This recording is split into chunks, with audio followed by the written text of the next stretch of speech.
and choose differently, Simon. The Bridgerton show has many positive traits. The costumes, the set designs, the music, and Duke Beefcake. But there is one scene that a lot of people had a problem with, me included, and it's what Daphne did to the Duke. It was honestly problematic and betrayed their whole love story. The thing is, it plays out a little differently in the books, and I honestly can't decide which is worse. So hopefully by the end of this video you should have a full comprehensive understanding of both scenes, how they play out differently book versus the show, and have an opinion for yourself which is worse. But in order to best understand the complexity of what Daphne did to the Duke, we first have to understand how their dynamic is different in the book compared to the show. The changes in their dynamic can be summarized with two key points: the way that society sees Daphne and the way that Daphne sees Simon. So let's start with point 1, how society sees Daphne. In the show, Daphne is described as the diamond of the season, the most desirable woman, nominated by the Queen herself, with a lot of the plot revolving around both her trying to protect this title and live up to it. In the books, there is no diamond of the season. Hell, there's no Queen Charlotte, which kind of surprised me because she was a very important plot point in the first season, plus just an enjoyable character. Her and Lady Danbury were really missed in the book. Don't get me wrong, Lady Danbury is in the first book, but with a much smaller role. But the thing is, even if there was a diamond, it is made abundantly clear that that would not be Daphne. She's perceived less as a diamond and more of a rock you find on the side of the road. No one thought her the bit unattractive, but at the same time, no one was dazzled by her beauty. She is not the perfect daughter she is in the show, the woman who's the epitome of Bridgerton society, the lady bred for this one moment. What she is a tomboy. She clearly knows how to talk to men, but the fact is she's so close to her brothers that it kind of made her more of a bro. She's literally been bro-zoned by everyone. I'm unmarried because everyone sees me as a friend. No one ever has any romantic interest in me. She talks about how men enjoy her company, but there's this terrible Venn diagram where the men she wants to marry don't want her, and the men who want her she don't want to marry. Don't get me wrong, she isn't ugly by any means, but she also isn't perceived as very beautiful. When Simon first sees her, he literally says, her heart-shaped face wasn't beautiful by society's standards. She's also in her 3rd season of not being married, and as we know in Bridgerton land, this is a big no-no. By their standards, she's basically a decrepit old lady falling to dust, barren and unloved. I will say this, it does seem to bother her less in the books than in the show. While in the show, her main motivational factor for her agreement with the Duke was men's interest, in the book, she doesn't even think it will work. She mainly agrees because she thinks it will get her mum off her back for a few weeks. Don't get me wrong, she still wants to marry, and when it does work and she gets that male attention, she's beside herself, thrilled by this newfound attention. But before that, meh. She's kind of annoyed by the whole process, like it's a drag. To be honest, this does kind of explain a bit more why Nigel thought he had a chance. In the show, you have to admit, it was a bit ludicrous to consider. The man was full on in delusion mode. He was Delulu. In the books, he's not really a predator, he's just pathetic. The scene where he chases her down in the gardens is the same and she punches him in the face. But even then, Daphne admits she's not scared of him. She says he would never hurt her, he's just a sad little boy.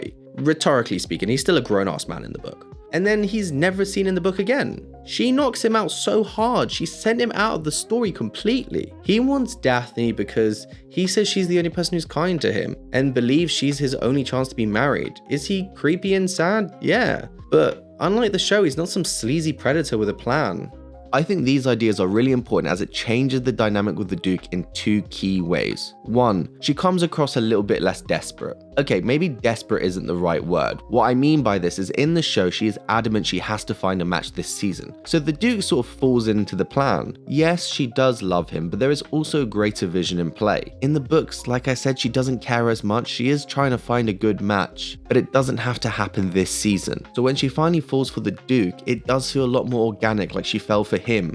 The second one is that no one can believe or understand that the Duke is interested in her. I'm not kidding, even her own brothers don't think that Daphne can pull the Duke. Anthony invites him to dinner because he doesn't see the Duke as a threat, because he doesn't think the Duke would be interested in her. He literally outright says it. You'll like her, but she's kind of like a guy. And then they start courting and everyone is like, swear down. I always knew Daphne had it in her. And she was like, no, you didn't. Don't lie to me. The Duke is described as handsomely in the book as he is in the show.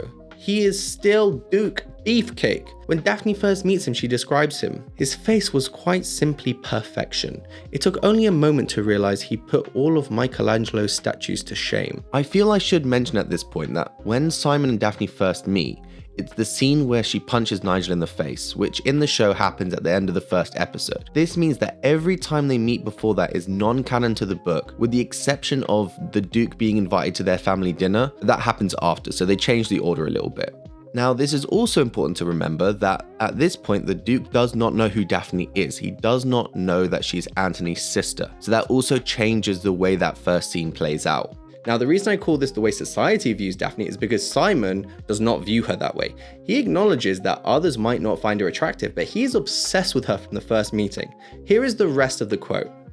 Her heart-shaped face wasn't beautiful by society standards, but something about her quite simply sucked the breath from his body. I mean, the man is obsessed with her. The only reason he doesn't marry her is because the whole not having kids thing, and the only reason he doesn't bang her in the garden with all of society and God to witness is because he finds out she's Anthony's sister. Yes, he'd been horrified to discover that he'd been lusting, even briefly, after his best friend's younger sister. Speaking of Anthony, I have to say, I actually really liked him in the books. In the books, he's still protective of Daphne, but in a much more natural, brotherly way. He wants her to pick her own partner, so he's not pressuring her. And the only person we see him being dismissive of is the Duke, but that's mostly because he thinks the Duke is trying to play her like a game of Monopoly. Him and the Duke feel like real friends, before the whole defilement of my sister situation. And even during the duel, he is trying to convince Duke to marry Daphne because he doesn't want to kill his friend.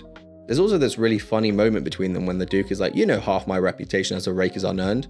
And Anthony's like, yeah, well, I was there for the half that is earned, and that wasn't good. I was like, that was kind of funny. That was kind of a funny friend moment. I also find it funny that Simon keeps treating the Bridgerton brothers like a gang. Like, I could take one of you, but I know you're all gonna jump me and I can't take all three. I don't know why the author kept making this point. She made it like 5 times in the book, but it's funny. I have completely gone off on a tangent. Let's move on to the second big point in regards to the change in their dynamic, how Daphne sees Simon. In the show, Daphne falls in love with Simon, but she still thinks he's a rake, but also acknowledges there's a softer side to him. But she also does seem to enjoy the danger flirtation that he presents. There is an interest in his darker side. In the book, she doesn't even think he has a darker side. When they first meet, he tries to use his rake flirtation persona, and she laughs in this man's face. In his face. This difference is perfectly shown if we contrast these 2 points from the show versus the book. You are a rake. Through and through. And tell me I'm wrong. I don't see how anyone considered you a rake. There is even a moment in the book where she should actually be scared of him. He is sort of threatening her, and she looks this angry man dead in the face and says, "We both know you won't hurt me." And he's like, damn, she's right. The reason she falls for Simon is because she can see a softer side to him that no one else can see. The exact moment she falls for him is clearly stated in the book, and the reason given is that he gives her mum flowers, which makes her happy and shows Daphne this softer, empathetic side. Daphne decided then and there she would be a fool if she did not fall in love with him, which is where we get to a big miss in the show. As a general rule, I think the show did a really good job of adapting the books. They added a bunch of stuff that I really liked, and they cut out a lot of the boring stuff. But this part they cut out, and I don't understand why. In the show, we see that Simon has a stutter as a child. It's his whole motivation for his character, with his dad rejecting him for this exact reason. The book is exactly the same. Simon is abandoned and abused by his dad, and it's the whole motivation for his character. Well, the motivation is slightly different, but I'm going to touch on that in a minute. I want to stay on this point for now. The change that they did from the book is that adult Simon still has a stutter. In the show, the Duke never stutters again. As an adult, he is completely cured. Hallelujah, don't know how that happened, but good on you. In the books, it's his whole thing. The whole reason for his character. The reason he's so stoic is because he's scared of speaking too much. And the reason he's so unemotional is because he needs to keep his emotions in check or the stutter comes out.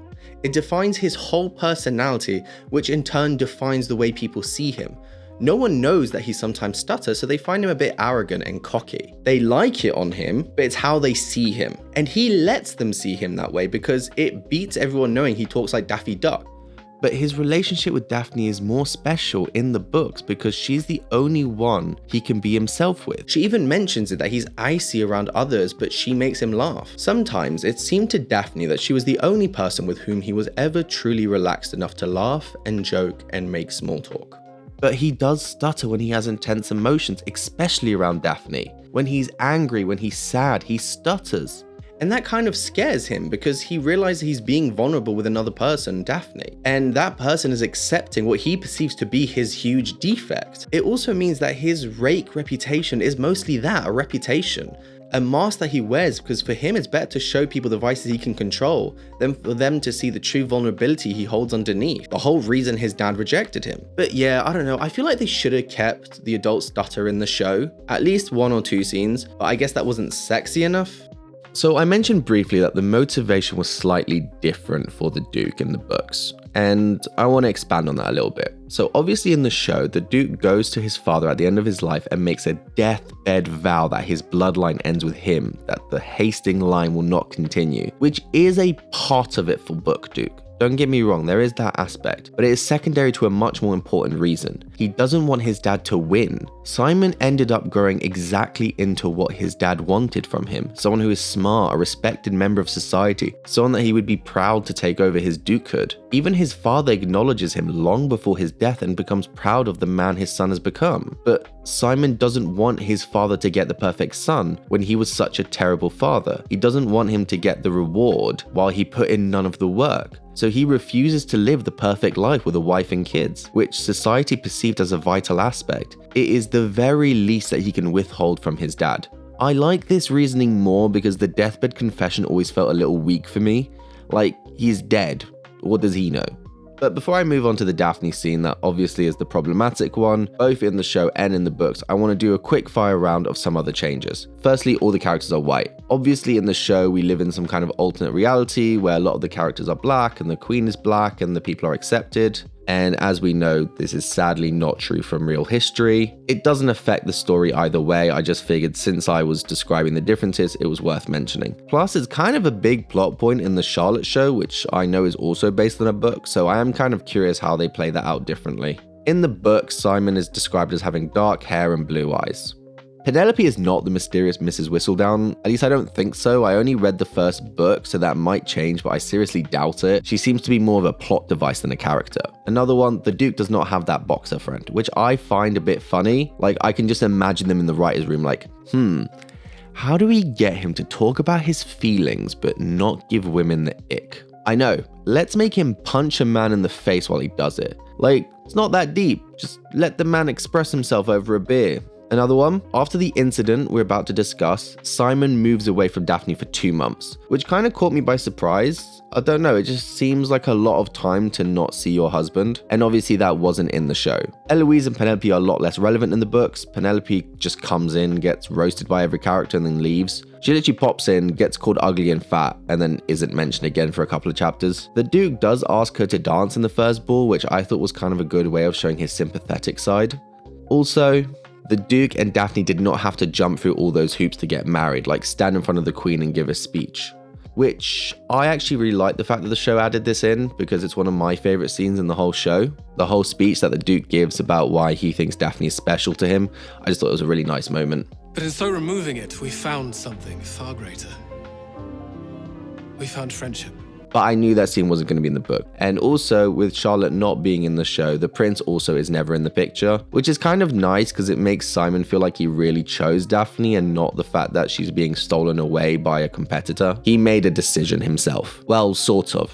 The decision was Daphne or death because Anthony had a gun on him, but he still made that decision. Anthony finds out about the arrangement very early on and he kind of goes along with it, which works for this version of Anthony and their dynamic, but I see why they couldn't do it in the show version, based on the version of Anthony that we got. Now that is all the backstory that I wanted to cover before discussing the scene. Now you have a full comprehension of how their dynamic is different and you can understand how the scene plays out in the book differently. So now we move on to the controversial one. I think you already know which one I mean. My guess is it's the whole reason you clicked on this video. Me and a lot of people were not happy with Daphne after this one, but honestly, after reading the book, I'm not sure which is worse. I mean, they're both terrible and ruined Daphne's character for me. I mean, she was never my favorite character, but this definitely ruined her and made me give zero fucks about their happy ending because, well, Daphne, don't do that. I can't believe I have to say that. More importantly, I can't believe I'm saying that to a fictional character who'll never hear me, so I must be losing my mind. So let me state the case for both, and please comment below which Daphne is worse in their assault on their husband. I also want to put a trigger warning here. What we're going to be discussing is a sensitive topic. I think it needs to be discussed, but if you feel like this topic will upset you, just please skip it. I'll put chapters in the video so you can still hear my final thoughts on the book as a whole, or just leave. Just remember to subscribe on the way out, but it's not worth getting upset over a book. Let us begin. In the show, Daphne finds out that Simon has been lying to her about why he can't have kids and decides to seduce him to get everyone's favorite kind of pie. Only then do they have the conversation about why he made that choice, and to a certain extent had a conversation about what he was thinking and what he was feeling. By the way, this would have been the perfect moment for the Duke to stutter, which he does do in the book. So I would argue that this is worse because it was pre-planned. She knew what she was doing when she went in there and what she wanted to achieve. But while she knew he didn't want to have kids at this point, she didn't fully comprehend why.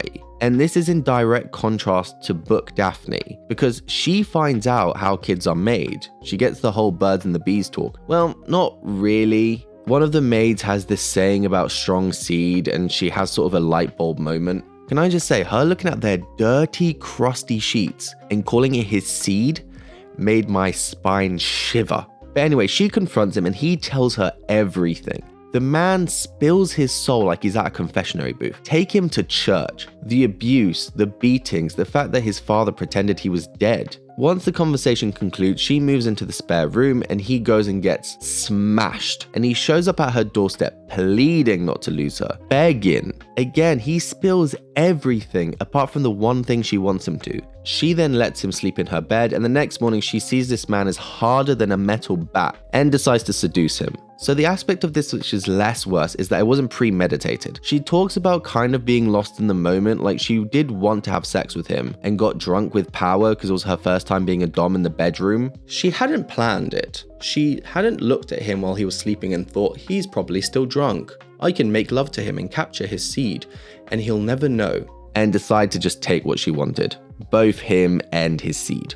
She's also kind of a dumbass because she thought this would heal his trauma for some reason. She'd egotistically thought that she could heal him, make his heart whole. Like he'd be like, damn, that felt good. Let's have a baby. But obviously it is worse because she had a full comprehension of his backstory. This dude spent his whole life closed tighter than a bank vault and finally opens up about his trauma for the first time and gets assaulted for it.